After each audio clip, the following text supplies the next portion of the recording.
ভাল পাইছো সঁচাকে ভাল লাগিছে আহি মনটো কিবা এটা মোৰ আনন্দ লাগিছে আসলকে এনেকৈ ব্যক্তিক্ৰমী কাৰ্যসূচী খুব কমেই থাকে আজিকালি অনুষ্ঠানবিলাক এটা বেলেগ ধৰণৰ অনুষ্ঠানৰ সৃষ্টি কৰে য'ত মানুহৰ সমাগম হয় কিন্তু তাৰ কাৰ্যই হওক তাৰ কিন্তু ফলাফলেই হওক কিন্তু সমাজৰ কাৰণে বিৰূপ প্ৰতিক্ৰিয়া তাত সৃষ্টি হয় এনেকুৱাবিলাক অনুষ্ঠানে সদায় মানুহৰ লগতে সমাজৰ লগতে দেশৰ উন্নতি হ'ব আমি এটা কথা জানো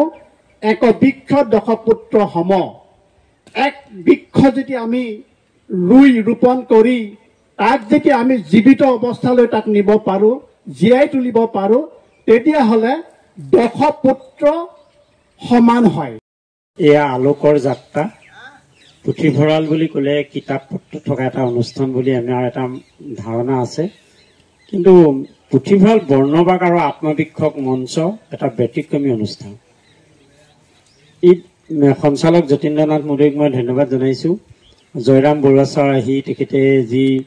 আমাৰ প্ৰতি আনুগত্য প্ৰকাশ কৰিলে আজি এই অনুষ্ঠানটিত আমাৰ যিকেইগৰাকী ব্যক্তিৰ নামত একোটাকৈ বৃক্ষ নামাকৃত কৰিব বিচৰা হৈছে সেইসকলৰ ভিতৰত গুৰুজনা শ্ৰীমন্ত শংকৰদেৱ অসমীয়া ভাষাক আধুনিকত্বৰ ৰূপ দিয়া সাহিত্যৰ্থী লক্ষ্মীনাথ বেজবৰুৱা মাজুলীৰ এগৰাকী স্বনামধন্য সাহিত্যিক অসম সাহিত্য সভাৰ উপসভাপতিৰ পদ অলংকৃত কৰা তৰুণ চন্দ্ৰ পামেগাম আৰু সমাজকৰ্মী সুশীল কুমাৰ বৰুৱাৰ প্ৰতি মোৰ আন্তৰিক শ্ৰদ্ধাঞ্জলি জ্ঞাপন কৰিছোঁ।